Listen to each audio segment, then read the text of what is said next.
रज्जब जी।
संत लालदास जी पढ़ेंगे अपन।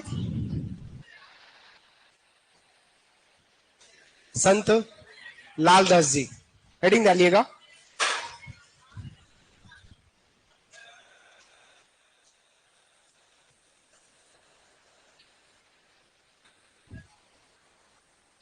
निर्गुण विचारधाराएं पढ़ रहे अपन। बात करेंगे संत लालदास जी की।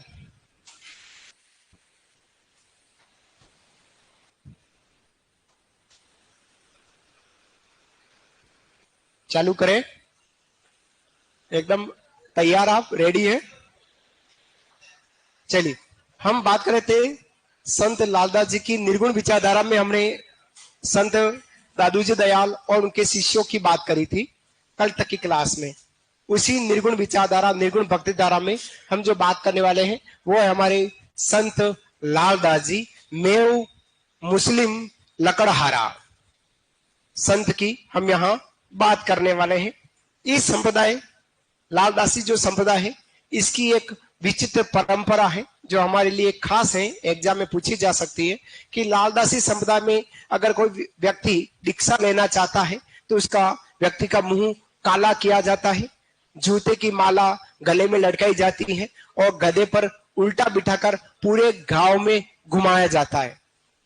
इतना पूरा गांव में घुमाते उस समय लोग बाग उसके ऊपर हंसते हैं, लेकिन उसमें भी क्षण पर अगर घमंड अभिमान दम नहीं रहता है तो लास्ट में पूरी गांव में बिंदुली निकालकर लास्ट में उसको स्नान कराकर शरबत का प्याला पिला दिया जाता है और वो लालदासी समुदाय का शिष्य दीक्षार्थी हो जाता है। लालदासी समुदाय में जो लोग होते हैं वो निरंकारी होते हैं, वही व्यक्ति लालदासी समुदाय की दीक्षा ले है। निरंकारी का मतलब जिसमें धन का मोह नहीं है, ऐसे व्यक्ति ही लालदासी समुदाय के व्यक्ति कहलाते हैं और वो अपना धन गरीबों में बांट दिया करते हैं। लालदासी समुदाय, लालदासी की बात करें, लालदास जी जो थे उनका जन्म दोलीदू गांव अलवर में, दोलीदू गांव अलवर में श्रावण शुक्ल कृष्ण पंचमी के दिन इनका जन्म हुआ था। पिता चांदमल जी और माता समदा के यहाँ। गुरु इनके तीजारा के, जो अभी वर्तमान में अलग हो गया अलवर से, तीजारा के गदन मुस्लिम संत थे, गदन चिश्ती,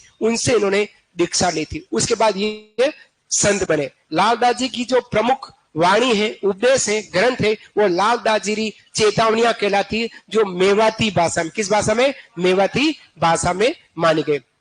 लालदास जी के पास एक बार मुगल शासक शाहजहां का बड़ा पुत्र दारासी को पहुंचा कि अगला बादशाह कौन होगा, तो लालदास जी ने एक ही बात कही उनकी जीवानी से, जो सारी भाइयों की हत्या करेगा वही दिल्ली सल्तनत का, दिल्ली तख्त का शासक होगा। इतिहास गवाह रहा, भविष्यवाणी सिद्ध हुई और दारासी को, मूरा और शुजा को औरंगजेब ने मारा है, पिताजी शाहजहां को मारा है और खुद गद्दी पर बैठा है। ये हमारे लालदास जी की जानकारी है, लिख लीजिएगा छोटी सी जानकारी। जन्म से शुरुआत करते हैं। इनकी मृत्यु जो हुई थी वो नगला जहाज गांव में। कहां हुई थी? नगला जहाज गांव, जो भरतपुर में है। लेकिन इनकी जो समाधि स्थल है वो शेरपुर में है, जो हमारी अलवर जिले में पड़ता है। लिखिएगा जन्म लिखिएगा दोलीदू गांव, दोलीदू गांव है अलवर जिले में, जहां इनका जन्म हुआ है। दोलीदू गांव अलवर में इनका जन्म हुआ है। दोलीदू गांव अलवर में इनका जन्म हुआ है। ठीक है, फिर इनके पिताजी की बात करते हैं। पिता कौन है? तो इनके पिता है चांदमल, चांदमल मेव लकड़हारा, लकड़हारा मुस्लिम है ना, याद रखना, मुस्लिम मेव लकड़हारा, चांदमल मेव लकड़हारा इनके पिता हैं। माता की बात करते हैं तो माता का नाम है समदा, समदा इनकी माता का नाम है, माता का नाम इनकी समदा है। और इनके गुरु की बात करते हैं, इनके गुरु जी कौन रहे? तो गुरु जी मुस्लिम संत हैं, मुस्लिम संत गदन चिश्ती, गदन गर्दन मत करना है ना, गदन चिश्ती, हाँ जी गदन चिश्ती। कहां से? तिजारा से, तिजारा से इन्होंने दीक्षा ग्रहण की थी, गदन चिश्ती से। ये इनके गुरु रहे गदन चिश्ती, गदन चिश्ती इनके गुरु रहे हैं। फिर इनका बात करते हैं निर्माण जो हुआ है, निर्माण, निर्माण जो हुआ है वो है नगला जहाज, नगला जहाज, नगला जहाज गांव। और नगला जहाज गांव पड़ता है भरतपुर में। आपको पता नगला जहाज में एक हमारे लोक देवता भी है, देव बाबा, याद रखना है ना। अच्छा आपने जवाब दिया, नगला जहाज गांव में हमारे देव बाबा है। इसके अलावा नगला जहाज में हमारे लालदास जी हो गए हैं। छोटी जानकारी लिखे, फिर आगे बढ़ते हैं।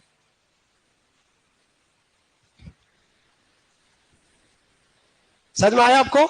हम बात करते संत लालदास जी, कौन सी विचारधारा की बात करें बेटा लोगों? निर्गुण विचारधारा। किसकी? निर्गुण विचारधारा की हम यहां बात कर रहे हैं। लिख लीजिएगा, फिर आगे बढ़ते हैं।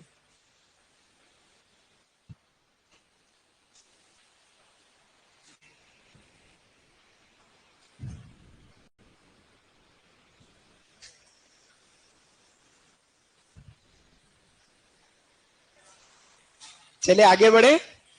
लिखा बेटा? हम बात करें लालदास जी की। लालदास जी निर्गुण विचारधारा से संबंध रखते हैं, भक्ति धारा संबंध रखते हैं। इनका जन्म दोलीदू गांव अलवर में हुआ। पिता चांदमल जी मेव लकड़हारा है, मुस्लिम में, माता समदा है। गुरु जी इनके हैं मुस्लिम संत गदन चिश्ती जो तिजारा से बिलोंग करते हैं, उनसे इन्होंने दीक्षा ली थी। निर्वाण जो हुआ था नगला जहाज गांव भरतपुर में, जहां इनका निर्वाण मृत्यु हुई थी। ये थे हमारे संत लालदास जी, रेणदास जी की बात करें। फिर आगे बात करते हैं इनका समाधि स्थल की बात करते हैं। लिखिएगा समाधि स्थल, इनकी समाधि स्थल की बात करते हैं। समाधि स्थल, समाधि जो स्थल है वो शेरपुर में है। कहां पर है? शेरपुर, शेरपुर। और शेरपुर कहां है? अलवर में। साथियों शेरपुर अलवर में जो समाधि स्थल है, इस समाधि स्थल की जो देखरेख होता है वो राजस्थान सरकार के देवस्थान विभाग द्वारा की जाती है, याद रखिएगा, है ना।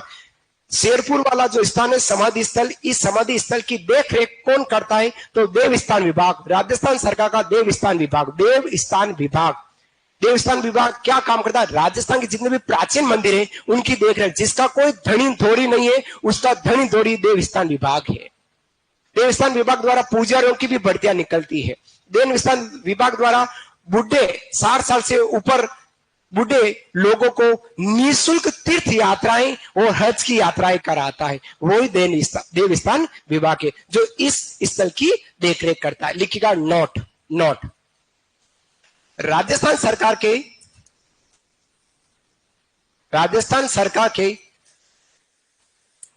देवस्थान विभाग द्वारा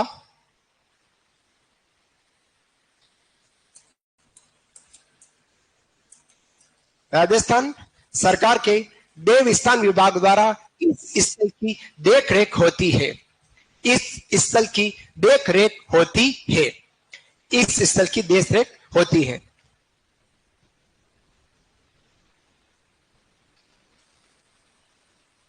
इस स्थल की देखरेख होती है, देखरेख होती है। ठीक है। नगला जहाज गांव में बाबा जी देव जो हमारे लालदास जी, उनका निर्वाण मोक्ष हुआ, यहीं पर उन्होंने लालदासी संप्रदाय की स्थापना की। तो इनके संप्रदाय का नाम लिखेगा संप्रदाय। संप्रदाय जो है उसका नाम इन्हीं के नाम से लालदासी संप्रदाय, लालदासी संप्रदाय। संप्रदाय का नाम लालदासी संप्रदाय। और संप्रदाय की जो मुख्य पीठ है, मुख्य पीठ, और मुख्य पीठ की बात करें तो मुख्य पीठ है नगला जहाज, नगला जहाज, नगला जहाज भरतपुर। में इनकी मुख्य पीठ है। तो साथियों, एग्जाम में कहीं पूछा जा सकता है कि किस लोक देवता के धार्मिक स्थल धौलीधु, नगला जहाज और शेरपुर रहा है या है, ऐसे प्रश्न पूछेगा, है ना। मैंने आपको कहीं कहीं बताया कि किसी भी लोक देवी देवता या संत समुदाय का नाम और इसका जन्म स्थल को पूछा जा सकता है। मैंने आपको कुछ बात बताई जब मैंने चित्रशैलिया पढ़े, तब कहा कि किसी चित्रकारों के नाम पूछे जा सकते हैं। तो ऐसे ही प्रश्न आपके आने वाले एग्जामों में आ रहे हैं। और आपने, मेरे को तो कल आप 2-4 जनों का, सर हमारा PRO का एग्जाम हुआ था, उसमें क्वेश्चन कितने मिले, तो मैं घर जाके देखा आपने क्या कहा, फिर आपकी बात को मैंने समझा और घर जाके देखा, तो अपन ने जो पढ़ा है वो यूं का यूं आया है। वो आपको देखना है। PRO का जो एग्जाम हुआ था, जनसंपर्क अधिकारी, यूं का यूं। मैंने कहा कि चित्रशैलियों में पूछते हैं चित्रकार के नाम, तो 3 ऑप्शन में देवगढ़ चित्रशैली के चित्रकारों के नाम थे, और चौथा ऑप्शन जो था वो घासीराम और चंपालाल हमारा नाथद्वारा चित्रशैली का। ऐसे प्रश्न हमारे एग्जाम में पूछते हैं, है ना। तो विश्वास के साथ पढ़ना है, काम आपका होगा जरूर, लेकिन विश्वास बनाए रखना। लेकिन कभी कभी हमारी राजस्थान कर्मचारी चंद थोड़ा सा डेढ़ साणा है, डेढ़ होशियार है, क्वेश्चन कुछ गलत करके गड़बड़ करके बना देता है। पहले जब बाबूजी के जन्म की बात आई तो राजस्थान कर्मचारी चंद बोर्ड ने और RPC ने माना बाबूजी का जन्म जो हुआ है वो कोलू या कोलूमंड गांव फलूदी में हुआ है। यही फैक्ट माना, RPC ने इसको राइट भी किया है। अभी एक एग्जाम हुआ, उसमें बाबूजी का जन्म उसने जूना गांव दे दिया, और जूना गांव पड़ता हमारा बाड़मेर में। अब ये किदवंतियों के अनुसार दे दिया, किसके अनुसार, या मूणोद नैणसी के अनुसार। अब मूणोद नैणसी को कहां पकड़ने जाएं, या मूणोद नैणसी ख्यात या मारवाड़ परगना की विगत कहां से लावे। कुछ प्रश्न आजकल ऐसे भी आने कंट्रोवर्सी वाले, जहां कंट्रोवर्सी होती वो प्रश्न 100% डिलीट होता है ना। तो घबराए नहीं, कभी प्रश्न इस प्रकार से भी आ जाए। तो हम बात कर रहे हैं लालदासी समुदाय की। तो लालदासी समुदाय की मुख्य पीठ कहां हो गई, नगला जहाज गांव भरतपुर में। अब इनकी जो ग्रंथ है, रचित ग्रंथ की बात करते हैं। रचित ग्रंथ जो इनके द्वारा लिखा गया ग्रंथ है वो है लालदास जीरी चेतावनी। लालदास जीरी चेतावनिया, चेतावनिया, लालदास जीरी चेतावनिया, लालदास जीरी चेतावनिया। अब ये जो ग्रंथ लिखा गया किस बोली में, मेवाती बोली में। किस बोली में, मेवाती बोली में। और किसने लिखे, चरणदास जी और उनकी दोनों शिष्या दयाबाई और सजोबाई ने भी ग्रंथ किस भाषा में लिखे, मेवाती बोली में। लेकिन ढूंढाड़ी बोली में किसने लिखा है, दादू जी और उनके शिष्यों ने। ढूंढाड़ी में भी हिंदी मिश्रित संदुकड़ी भाषा जोड़ी गई है। मीराबाई के ग्रंथ किस भाषा में लिखे गए हैं, ब्रज भाषा प्लस मारवाड़ी बोली में लिखे गए। ऐसे याद रखना है एग्जाम में। अली बख्शी ख्याल किस बोली में लिखा गया, कौन सी बोली में, मेवाती बोली में लिखा। ठीक है, इस तरह से याद रखना है जो एग्जाम में आने की संभावना रखते हैं। तो लालदास जी चेतावनी किस बोली में, मेवाती बोली में लिखा गया ग्रंथ है। बढ़ो आगे, चलिए अब बात करते हैं इनकी विशेष बातों की। लिखिएगा विशेष, क्या विशेष है। लालदासी संप्रदाय में व्यक्ति को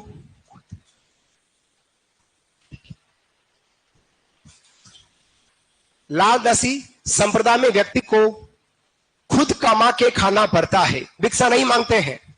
लालदासी संप्रदाय में व्यक्ति को खुद कमा कर खाना पड़ता है, स्वयं कमा कर खाना पड़ता है।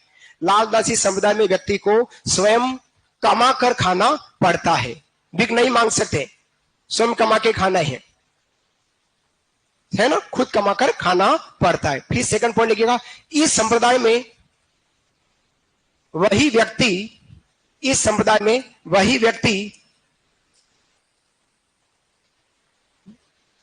दीक्षा ले सकता है।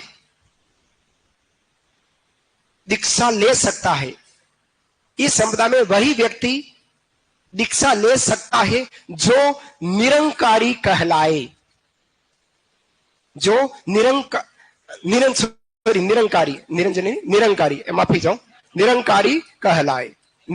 कहलाए। फिर से बोलो, इस संप्रदाय में वही व्यक्ति दीक्षा ले सकता है जो निरंकारी कहलाए।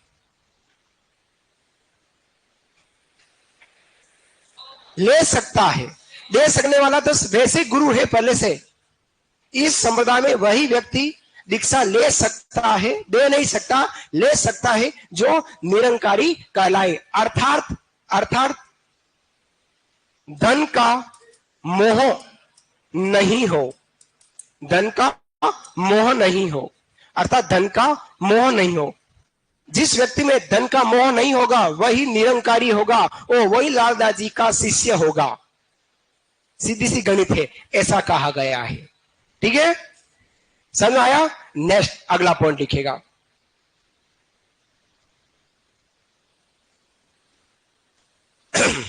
इन्होंने उन्होंने इन्होंने इन्होंने हिंदू मुस्लिम एकता, इन्होंने हिंदू मुस्लिम एकता एवं नैतिक शुद्धता पर बल दिया। हिंदू मुस्लिम एकता, हिंदू मुस्लिम एकता तथा नैतिक शुद्धता पर बल दिया। नैतिक शुद्धता पर बल दिया, नैतिक शुद्धता पर बल दिया है। शुद्ध होना चाहिए आपकी नैतिकता, आपकी नैतिक भावना कैसी हो? शुद्ध हो और हमेशा हिंदू मुस्लिम को एक मानो, अलग अलग नहीं है। कौन कह रहे हैं? लालदास जी कह रहे। कौन कह रहे हैं? लालदास जी कह रहे। समझ में आया? फिर लिखेगा, इस संप्रदाय में दीक्षा की विचित्र परंपरा, इस संप्रदाय में दीक्षा की विचित्र परंपरा,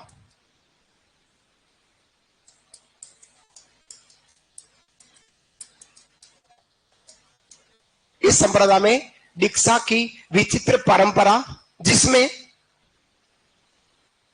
इस संप्रदाय में दीक्षा की विचित्र परंपरा जिसमें व्यक्ति का मुंह काला करके, व्यक्ति का मुंह काला, कोयले से काला किया जाता है ना? व्यक्ति का मुंह काला करके, कोमा जूते की माला पहनाकर, जूते की, आपने जो जूते पहन रखे हैं ये पुराने जूते, नए जूते काम नहीं लेते है ना? जूते की माला पहनाकर, कोमा गधे पर उल्टा बिठाकर, गधे पर उल्टा बिठाए, उल्टा बिठाना मतलब गधे को पकड़ नहीं सकता है वो व्यक्ति जो दीक्षा लेने वाला है। यू सीधा बिठावे तो गधे के दोनों कान पकड़ लेवे, गधा तो यूं चलेगा, वो यूं बैठेगा पूंछ पकड़ के हल्के से, और पूंछ भी बहुत मुश्किल है पूंछ पकड़ने, नहीं पूंछ पकड़ने। गधा एक बार अगर दौड़ गया तो 4-5 के को तो 2 महीने तक खाट पे सुला देगा, वो खुद उस तक दीक्षार्थी लेने वाले व्यक्ति को दे बता दमादम पता नहीं कहां ले जाए। तो ये उल्टा बेटा दे, वो गधा बहुत भोला जानवर, सीधा सीधा वो धीरे धीरे पक किया और वो धीरे धीरे चलने लगा। और दीक्षार्थी जो लेने वाला वो यूं बैठा है, वो आप जैसे व्यक्ति हंसेंगे, ये बेंजिया मुस्कुराएगी ऐसे करेगी, उसके बाद भी दीक्षा लेने वाले व्यक्ति के मन में क्षण भर भी घमंड नहीं होगा, तभी उसको शरबत का प्याला पिलाकर दीक्षा दी जाए। ऐसी विचित्र परंपरा है। गधे पर उल्टा बिठाकर, पूरे गांव में घुमाकर, लिखो जी जी, गधे पर उल्टा बिठाकर, कोमा पूरे गांव में घुमाकर,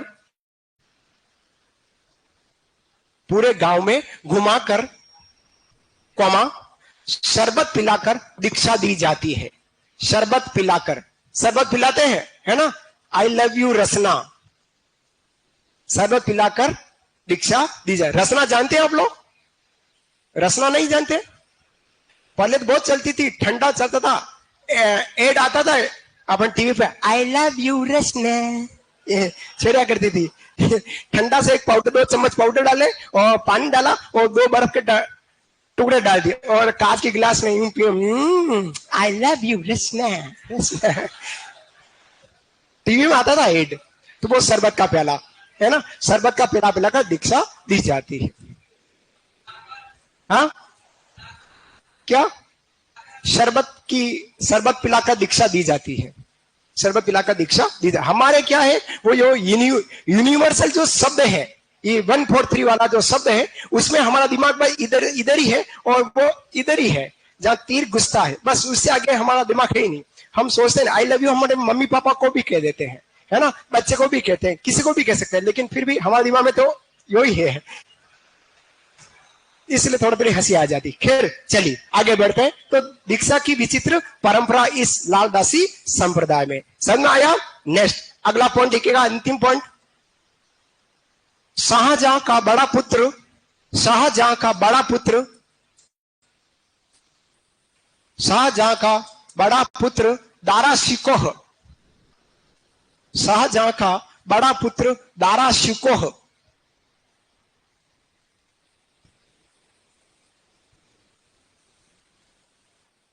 ने लालदास जी से पूछा, लालदास जी से पूछा, हूँ आर यू दिल्ली तख्त किंग, से पूछा कि अगला बादशाह कौन होगा, अगला बादशाह कौन होगा, अगला बादशाह कौन होगा, अगला बादशाह कौन होगा, कौमा, प्रश्नवाचक चिन्ह कौमा। संत ने जवाब दिया, कौमा, संत ने जवाब दिया, संत ने जवाब दिया, जो सभी भाइयों की हत्या करेगा, जो सभी भाइयों की हत्या करेगा, जो सभी भाइयों की हत्या करेगा वही दिल्ली तख्त का बादशाह होगा, वही दिल्ली तख्त, त आदा ख और त, वही दिल्ली तख्त का बादशाह होगा, वही दिल्ली तख्त का बादशाह होगा, वही दिल्ली तख्त का बादशाह होगा।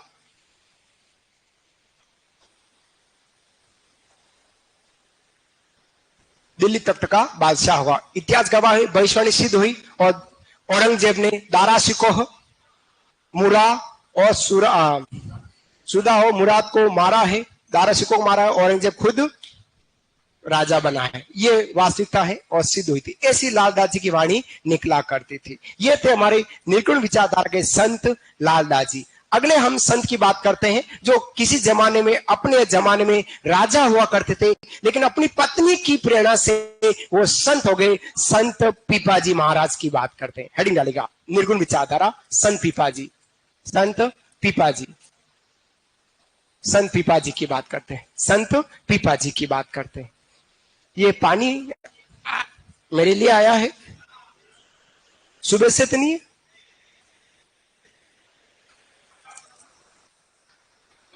नहीं, सही बताओ, अभी का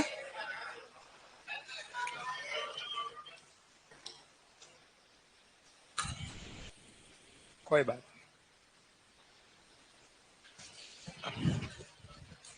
करेंगे संत पीपाजी की।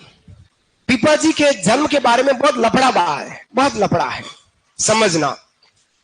पीपा काफी सारे विद्वान मानते पीपाजी का जन्म 1425 में हुआ। राजस्थान की जो 10वीं क्लास की राजस्थान इतिहास और संस्कृति किताब है उसमें भी 1425 में पीपाजी का जन्म। विद्वानों ने मतभेद डाले हैं, लेकिन यूं कहते हैं कि पीपाजी जब रामानंद जी द्वारिका जा रहे थे तो बीच में कहां रुके, गागरोन दुर्ग आए थे अपने शिष्यों के साथ पीपाजी के कहने पर, और उसके बाद अपनी सीता जो उनकी छोटी पत्नी थी उनके कहने पर प्रेरणा लेकर वो हमारे रामानंद जी के शिष्य हो गए।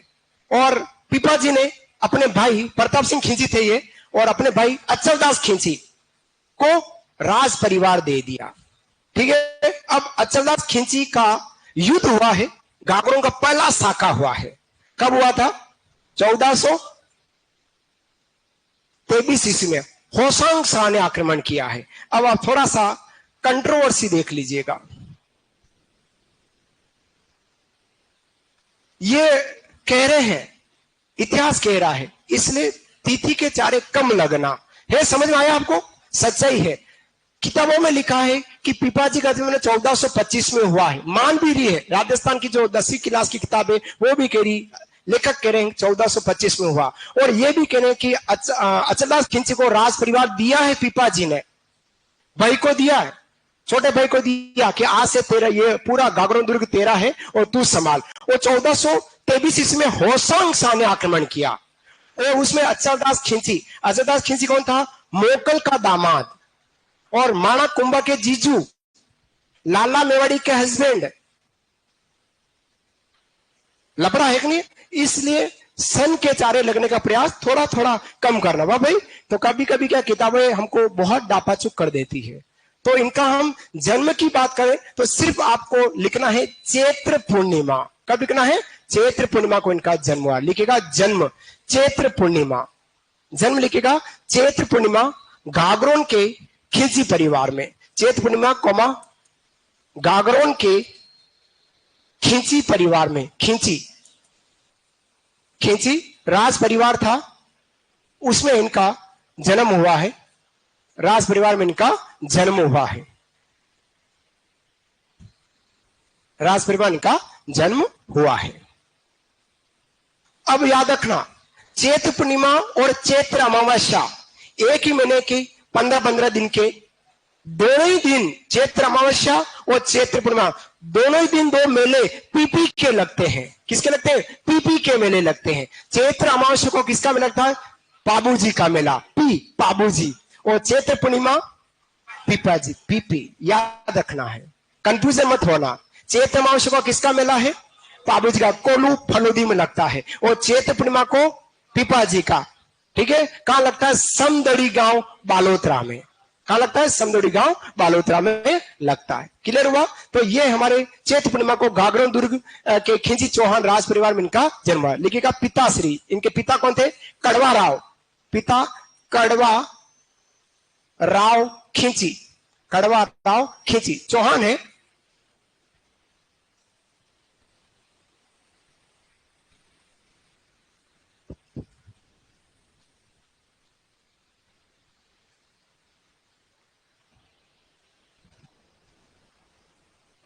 कड़वा राव खिंची।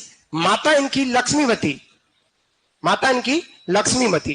देखिएगा, माता इनकी लक्ष्मीवती, माता इनकी लक्ष्मीवती, माता श्री रही। गुरु की बात करते हैं। गुरु इनके हैं रामानंद जी, रामानंद जी। रामानंद जी इनके गुरु रहे हैं। रामानंद जी इनके गुरु रहे। कहते हैं रामानंद जी को इनवाइट किया गया प्रताप सिंह खिंची द्वारा। प्रताप सिंह खिंची द्वारा इन्वाइट किया गया जब रामानंद जी अपने शिष्य रेदास और कबीरदास के साथ, अपने शिष्य रेदास जी और कबीरदास जी रामानंद जी के अपने शिष्यों के साथ द्वारिका जा रहे थे, तब बीच में गागरोन दुर्ग रुके और वहां रहकर रामानंद जी को कहकर इन्होंने अपनी शिष्य बनने के लिए आग्रह किया। तो उनकी पत्नी ने प्रेरणा दी कि आप रामानंद जी के शिष्य बन जाओ और ये राज परिवार सारा भाई साहब को दे दो, अचलदास खिंची को दे दो। उसके बाद ये वहां से निकल पड़े और रामानंद जी के शिष्य बने। लेकिन शिष्य बनने के बाद जब शिष्य बने उस समय तक भी ये हमारे सगुण विचारधारा के संत रहे। क्या थे? सगुण विचार। लेकिन रामानंद जी के कहने के बाद इन्होंने निर्गुण विचारधारा अपनाई और कहा घर पर रहकर ही भक्ति भावना करनी है, घर पर रहकर ही भक्ति भावना का। अब घर पर रहकर ही भक्ति भावना करने वाले कौन से दो संत हैं? तो संत पीपाजी और संत धन्ना जी। संत पीपाजी और संत धन्ना जी दो भक्ति भावना का घर पर रहकर ही भक्ति भावना करने वाले। संत पीपाजी ने कहा कि अगर आपको मोक्ष प्राप्ति करनी है, मोक्ष प्राप्ति चाहिए, तो मोक्ष प्राप्ति अगर आपको करनी है 100% आपको भक्ति करनी पड़ेगी। पीपाजी ने कहा है। अब प्रश्न ये भी पूछता है कि पीपाजी ने मोक्ष प्राप्ति का क्या साधन बताया? पीपाजी ने मोक्ष प्राप्ति का क्या साधन बताया? भक्ति, भजन, पूजा और आराधना।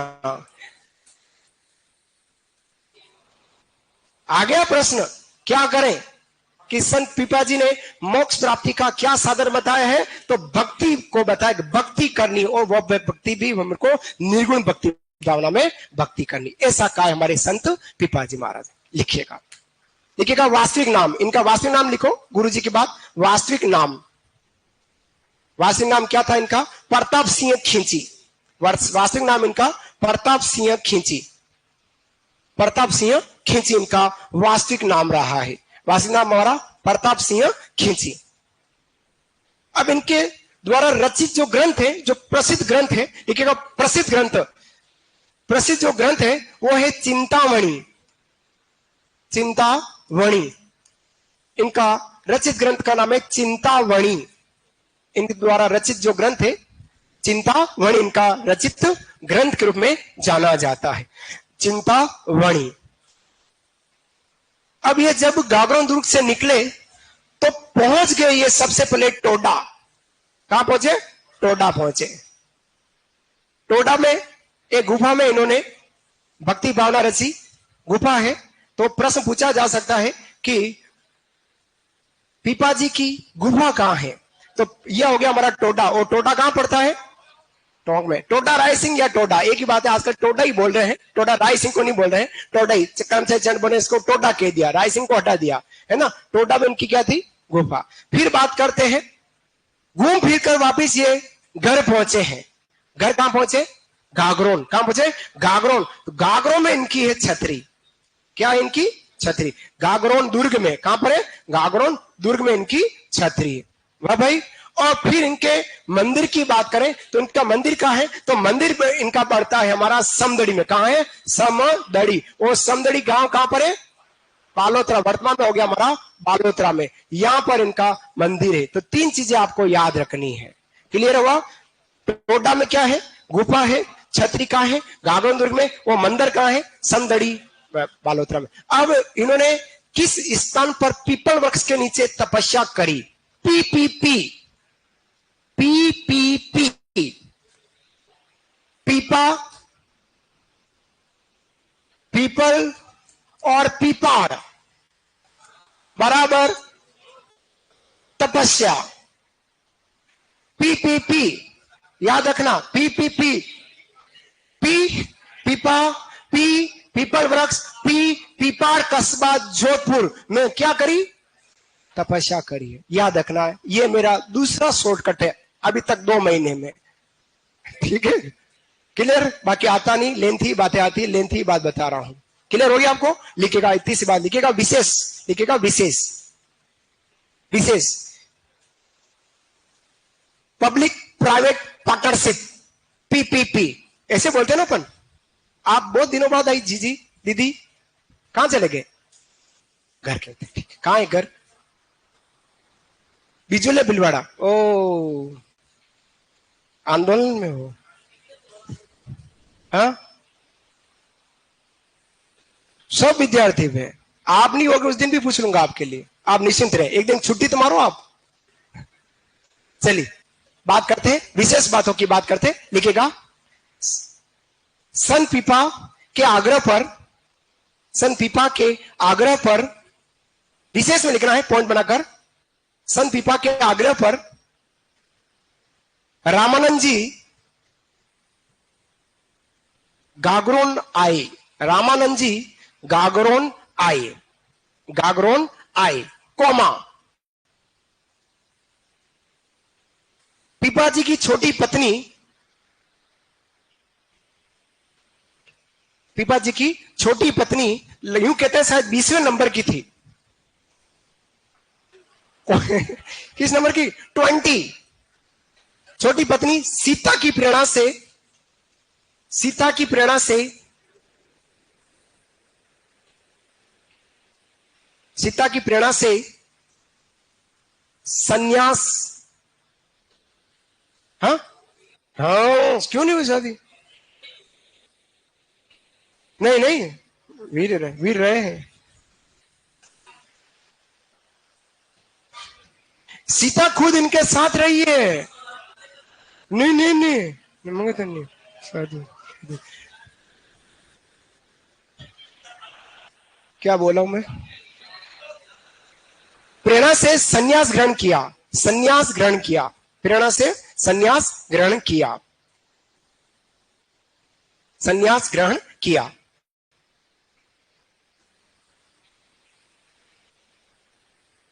अगला पॉइंट लिखिएगा, इन्हें साक्षात हरिदर्शन, इन्हें साक्षात हरिदर्शन, इन्हें किन्हें?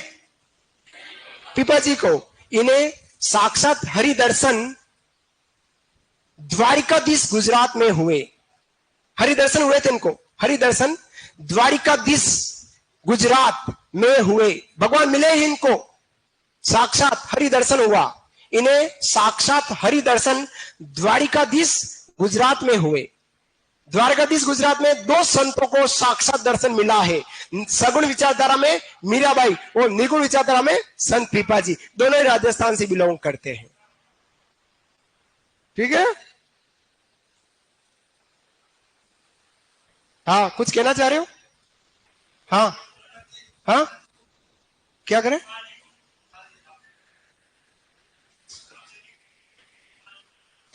हाँ उनको भी हुआ है, पर अपन संतों की बात करें, बहुत साधारण व्यक्ति थे। अजमल जी साधारण व्यक्तियों में माने जा रहे हैं। मेरे को भी हुए थे। कल एक देवी आंखों में आई, सपनों में आई। अब पता नहीं लगी वो देवी है कौन। 12 घंटे निकल गए, खबर ही नहीं पड़ रही वो देवी कौन है। सपनों में आई है, अभी पता लगा रहा हूं वो देवी कौन है, कौन सी जगदम्बा है जो मेरे सपनों में आई है। चलिए आगे बढ़ते हैं, आगे बात करते हैं। लिखिएगा, अगला पॉइंट बना के लिखिएगा।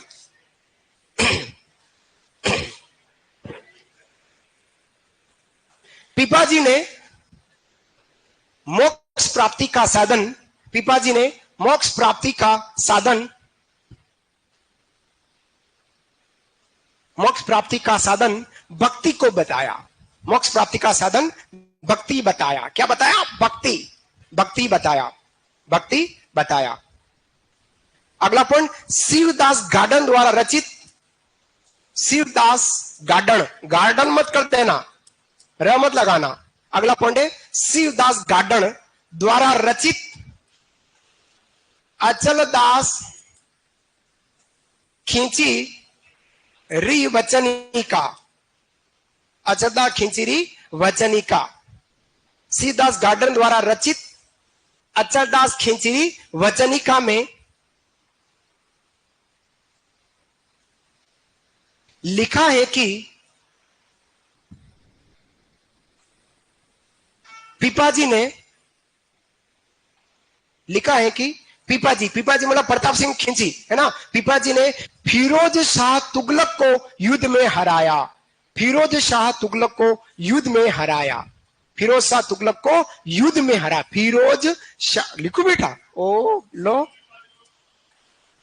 फिरोज, हाँ हाँ फिर से, ए राजा फिर से बोल रहा हूं, वाह बेटा, तू ग महेंद्र रुको। शिवदास गार्डन द्वारा रचित अचलदास खिंची में लिखा है कि पीपाजी मतलब प्रताप सिंह खिंची ने फिरोज शाह तुगलक को युद्ध में हराया, युद्ध में हराया। अभी दोबारा ही तो बोला हूं, फिर तो तिबारा बोलो। शिवदास गार्डन ने, शिवदास गार्डन द्वारा रचित अचलदास खिंची में लिखा गया है कि प्रताप सिंह खिंची अर्थात पीपाजी ने फिरोज शाह तुगलक को युद्ध में हराया, युद्ध में हराया, युद्ध में हराया। लिखा, लिखा राजा, बढ़ो आगे, लिखेगा। पिपाड़ कस्बा जोधपुर, लिखो, पिपाड़ कस्बा जोधपुर में, पिपाड़ कस्बा जोधपुर में पीपल वृक्ष के नीचे, पिपाड़ कस्बा जोधपुर में पीपल वृक्ष के नीचे पीपाजी ने तपस्या की थी। ट्रिपल पीटी, पीपाजी ने तपस्या। पिपाड़ कस्बा जोधपुर में पीपल वृक्ष के नीचे पीपाजी ने तपस्या की थी, तपस्या की थी, तपस्या की थी, तपस्या की थी। है यूं क्या करो, पिपाड़ कस्बा जोधपुर में पीपल वृक्ष के नीचे पीपाजी ने तपस्या की थी, तपस्या की थी। लिखा देवियों सज्जनों, बढ़ो आगे। 1848 ईस्वी फ्रांसीसी दार्शनिक,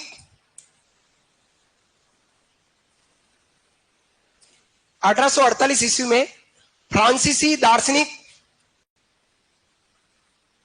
घासीदत्त तासी, व्यक्ति का नाम है फ्रांसीसी दार्शनिक घासीदत्त तासी। 1848 में फ्रांसीसी दार्शनिक घासीदत्त तासी ने पीपाजी की जीवनी लिखी, पीपाजी की जीवनी लिखी।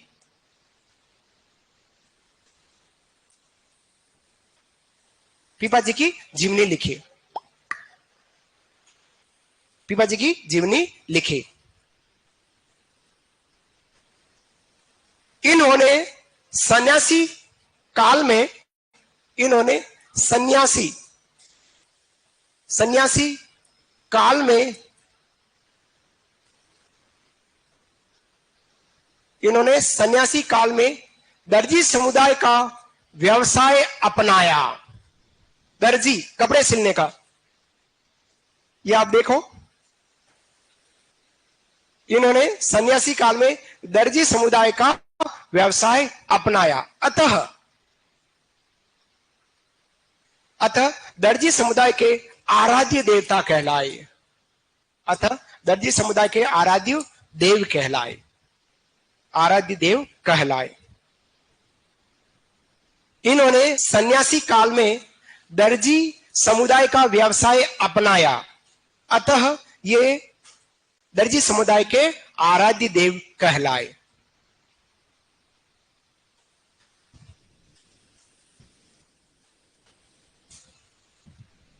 अब हमारे उदयपुर में मोहनलाल सुकड़ा विश्वविद्यालय है, MLSU, उसमें संत पीपा जी शोध अध्ययन केंद्र स्थापित किया जाएगा। अब प्रश्न ये लेटेस्ट पूछा जाएगा, किस यूनिवर्सिटी में, किस विश्वविद्यालय में संत पीपा शोध अध्ययन केंद्र स्थापित किया जाएगा?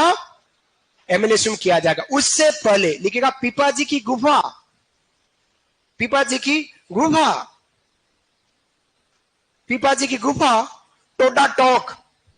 देखो पीपा जी की गुफा इधर इधर है, लिख ली, पीपा जी की गुफा टोडा टॉक, टोडा टॉक।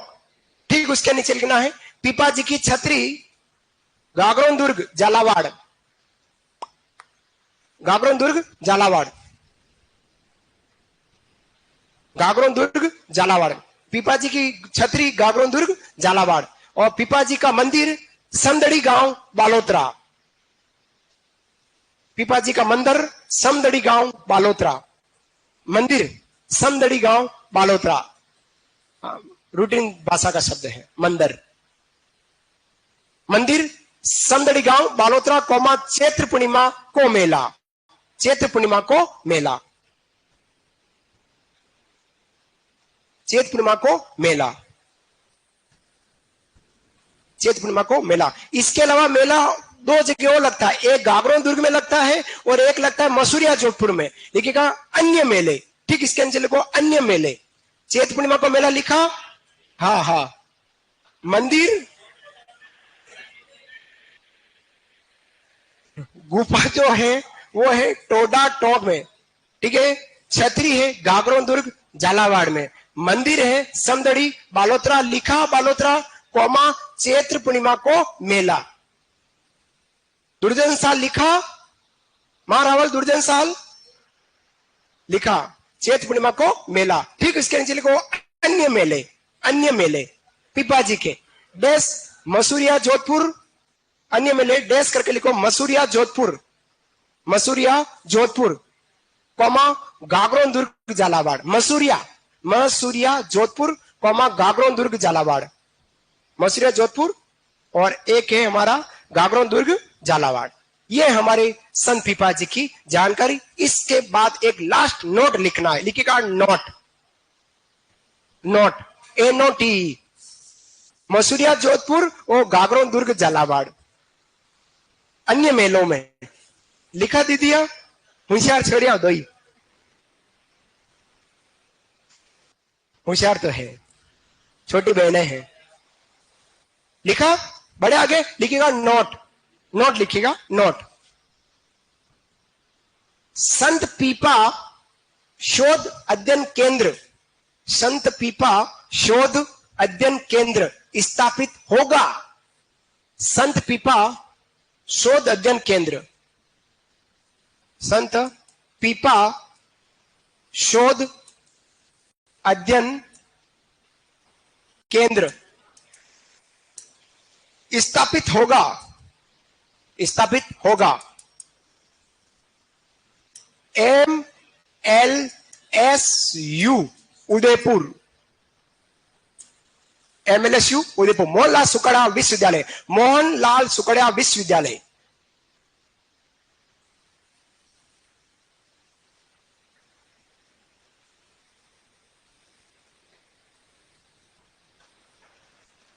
ये थे हमारे संत पीपाजी महाराज की जानकारी। बात करते हैं पीपाजी के दोस्त रामानंद जी के शिष्य संत धन्नाजी जाट की बात करते हैं। लिखिएगा संत धन्नाजी जाट। छोटे से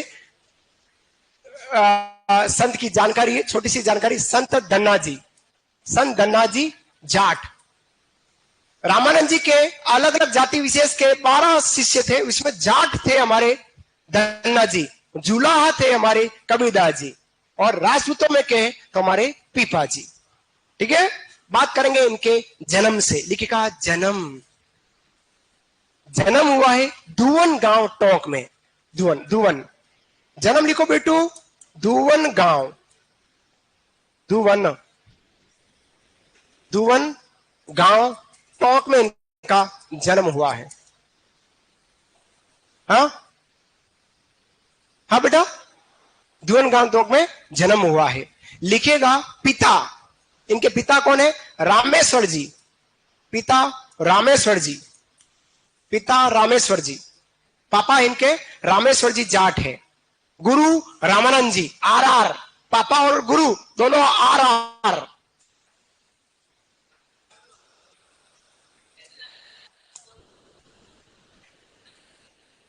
हाँ, बस शॉर्टकट तो करना ही नहीं है, पूरा फुल पढ़ना। शॉर्टकट को भी याद करना पड़ता है, और शॉर्टकट में एक शब्द भी अगर आपका भूल गए तो पूरी शॉर्टकट की ऐसी की तैसी। शॉर्टकट भी याद करने के बाद भी लेंथी भी याद करना है, तो फिर क्यों इतना लफड़ा करो? सीधा सीधा सब्जेक्टिव ही याद करो, सब याद हो जाएगा, ऑब्जेक्टिव अपने आप निकलेगा, है ना। सब्जेक्ट पूरा याद करोगे, सब्जेक्टिव मैटर याद करोगे, ऑब्जेक्टिव अपने आप निकलता है। आओ आगे बात करते हैं। लिखिएगा ग्रंथ का नाम, इनका ग्रंथ का नाम क्या है? धन्ना जी की आरती। ग्रंथ का नाम है धन्ना जी की आरती। धन्ना जी की आरती है ग्रंथ का नाम, धन्ना जी की आरती।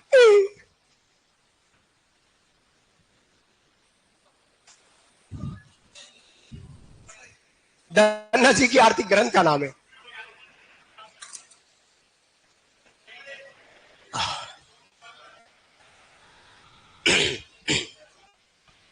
धन्ना जी की आरती इनका क्या है? ग्रंथ का नाम है। आगे लिखिएगा उपनाम, इनका उपनाम क्या है? राजस्थान में भक्ति आंदोलन, राजस्थान में भक्ति आंदोलन के प्रणेता या प्रवर्तक, वह बेटू उपनाम है। राजस्थान में भक्ति आंदोलन के प्रणेता कौन? धन्ना जी। कौन है? धन्ना जी। राजस्थान में भक्ति आंदोलन के प्रणेता कहलाते हैं। ये एक ऐसे संत रहे हैं, इन्होंने अपना सारा धन गरीबों में, साधुओं में बांट दिया, सारा अनाज गरीबों में बांट दिया। बिना अनाज के खेत में हल चलाया, फसल उगाई। चमत्कार धन्ना जी। और इन्होंने जबरन भगवान की मूर्ति को भोजन करा दिया। जबरन नहीं, जिमस पड़े नहीं, जिमड़ो पड़े, ऐसा करके। जैसे कर्माबाई थी वैसे हमारे धन्ना जी थे। दोनों ने जबरन माता पटक पटक के मर जाऊंगी, जिमना पड़ा। आज माता पटक के मर जाओ, इसका मतलब ही नहीं निकले, भगवान आएंगे ही नहीं, है ना। ऐसे संत रहे हैं। सिख धर्म के 5 गुरु है अर्जुन देव जी। अर्जुन देव जी ने गुरु ग्रंथ साहिब जो है उसमें धन्ना जी के कुछ उपदेशों को संकलित कराया है। लिखिएगा, पॉइंट बनाकर लिखना है। विशेष लिखिएगा, विशेष। इन्होंने रामानंद जी के कहने पर, किन्होंने? हाँ इन्होंने, धन्ना जी ने, इन्होंने। हाँ, वाह बेटा वाह, धीरे। आपका दोस्त कह रहा फास्ट चलो, इसलिए आपके दोस्त ने कहा है चलो यूं कर रहा है वो, चलो कहीं चलो यूं कर रहा है, आंख मार रहा है, यूं कर रहा है, चलो। तो आप दोस्त को कंट्रोल करो। तो इन्होंने धन्ना जी के कहने पर मेरे को भी चुका दिया। इन्होंने रामानंद जी के कहने पर,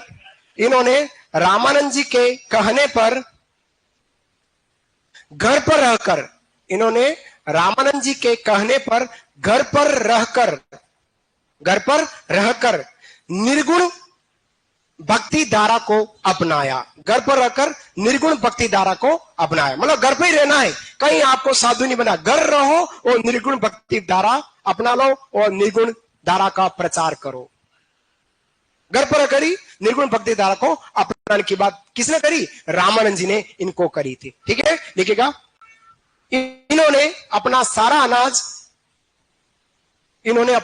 अनाज गरीबों ऑब्लिक साधुओं को दे दिया। गरीबों ऑब्लिक साधुओं को दे दिया। अनाज गरीबों ऑब्लिक साधुओं को दे दिया, कौमा बिना अनाज के खेत में हल चलाया, कौमा बिना अनाज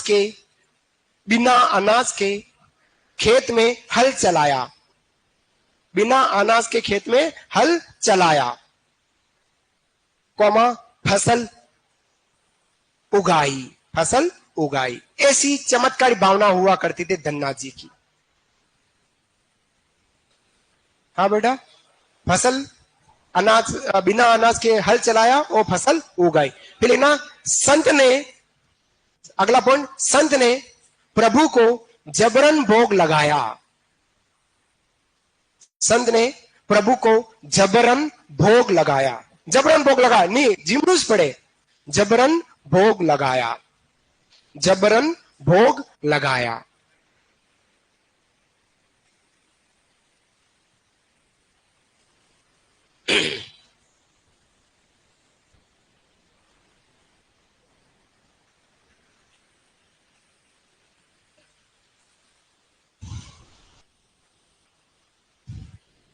बड़े आगे, सिख धर्म के पांचवें गुरु, सिख धर्म के पांचवें गुरु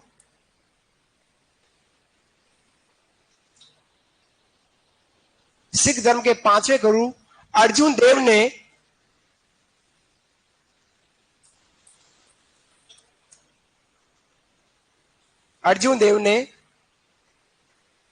गुरु ग्रंथ साहिब में, अर्जुन देव ने गुरु ग्रंथ साहिब में, अर्जुन देव ने गुरु ग्रंथ साहिब में धन्ना जी, गुरु ग्रंथ साहिब में धन्ना जी के उपदेशों को संकलित किया, के उपदेशों को संकलित किया, के उपदेशों को संकलित किया, के उपदेशों को संकलित किया है, उपदेशों को संकलित किया है। फिर से बोला हूं, सिख धर्म के पांचवें गुरु अर्जुन देव ने गुरु ग्रंथ साहिब में धन्ना जी के उपदेश, धन्ना जी के उपदेश संकलित किया या करवाया, है ना, धन्ना जी के उपदेशों को संकलित कराया। फिर लिखेगा, इनके सर्वाधिक अनुयायी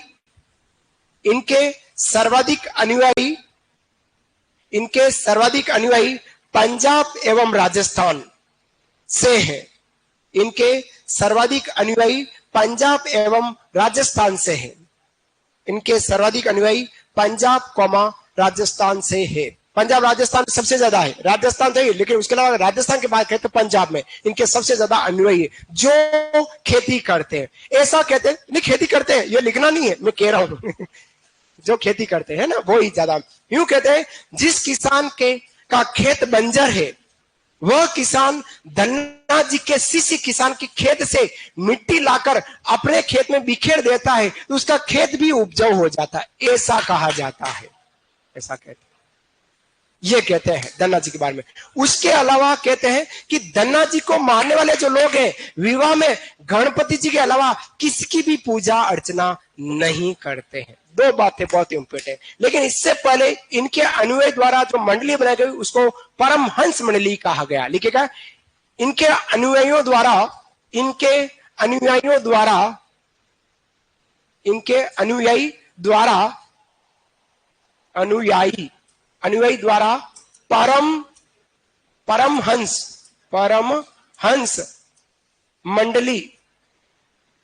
परमहंस मंडली बनाई गई। इनके अनुयायी द्वारा परमहंस मंडली बनाई गई। परमहंस मंडली बनाई गई, परमहंस मंडली बनाई गई। अब दो बातें जो अभी बोला हूं वो लिख लीजिएगा। धन्ना जी को मानने वाले लोग, धन्ना जी को मानने वाले लोग कहते हैं ऐसा, है ना, धन्ना जी को मानने वाले लोग विवाह में, धन्ना जी को मानने वाले लोग विवाह में गणपति जी की पूजा करते हैं, केवल गणपति जी की पूजा करते हैं, विवाह में केवल गणपति जी की पूजा करते हैं। बाबा जी, बेरू जी, माता जी किसी की पूजा नहीं करते हैं। दौलपुर नरेश, उदयभान सिंह सिर्फ गणपति जी की पूजा करते हैं। ठीक है, नेक्स्ट एक पॉइंट और। जिस किसान की भूमि, अगला और अंतिम पॉइंट आज की क्लास की, जिस किसान की भूमि बंजर होती है, जिस किसान की भूमि बंजर होती है, वह किसान, आराम से लिखना धीरे धीरे, जिस किसान की भूमि बंजर होती है वह किसान, कौमा, बंजर होती है वह किसान, कौमा, धन्ना जी के शिष्य किसान, कौमा, धन्ना जी के शिष्य किसान, शिष्य किसान के खेत से, शिष्य किसान के खेत से मिट्टी लाकर, शिष्य किसान के खेत से मिट्टी लाकर अपने खेत में डालकर, मिट्टी लाकर अपने खेत में डालकर भूमि उपजाऊ बनाता है, भूमि उपजाऊ बनाता है। ऐसा कहते हैं। धन्ना जी का आशीर्वाद रहता है, और धन्ना जी का आशीर्वाद इतना रहता है कि 100% वो काम होता है। धन्ना जी का पेनोरमा, लेटेस्ट अंतिम पॉइंट लिखेगा नोट, धन्ना जी का पेनोरमा निर्माणाधीन, पेनोरमा क्या है वो भी बता रहा हूं, लिखो धन्ना जी का पेनोरमा। अगला और अंतिम पॉइंट, धन्ना जी का पेनोरमा, पेनोरमा निर्माणाधीन, निर्माणाधीन मतलब बन रहा है, निर्माणाधीन कहां बन रहा है, धुवन टोक में। धन्ना जी का पेनोरमा कहां बनेगा, निर्माणाधीन है, कहां पर, इन्हीं के गांव में धुवन टोक में बनेगा। अब पेनोरमा क्या है वो बता रहा हूं आपको।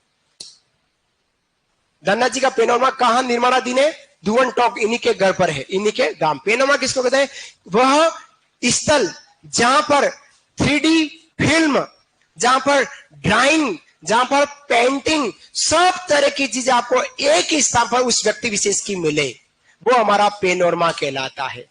कोई भी व्यक्ति है, उस व्यक्ति विशेष का, कोई भी व्यक्ति हुआ, उस व्यक्ति विशेष की फिल्म, 3D फिल्म, कौन सी 3D फिल्म, पेंटिंग मिले, ड्राइंग मिले, हर प्रकार चित्र, चित्रावली मिले, ये सब एक ही स्थान पर मिलना हमारा क्या कहलाता है, पेनोरमा कहलाता है। तो धन्ना जी का पेनोरमा कहां निर्माणाधीन है, धुवन गांव टोक में। ये थे हमारे निर्गुण विचारधारा के एक और संत। अब हमारे राजस्थान के दो बड़े संत और बाकी है, पिक्चर अभी बाकी है मेरे दोस्त। राजस्थान के दो संत जो निर्गुण विचारधारा के, वो है हमारे संत जसना जी और संत जामो जी, जिनकी चर्चा कल वाली क्लास में करेंगे। तब तक के लिए राधे राधे, सत्य नाम और सत्य राम। धन्यवाद। ठीक है, विकास से बोलो सर की कॉल करे, उसकी मम्मी घर आ गई। विकास कौन है भाई, उसकी मम्मी घर आ गई है, कॉल कर लेना। टेस्ट में क्या क्या आएगा, जो टेस्ट में सब आएगा वो सब आएगा। मतलब इससे पहले क्या पढ़ा है बेटा, क्या पढ़ाया था, नाट्य, लोक नाट्य और लोक संत दोनों ही आएंगे मोटे तौर पर। हाजी, उसके बाद हाँ अभी तो बाकी है ना, पूरी पिक्चर बाकी है अभी तो।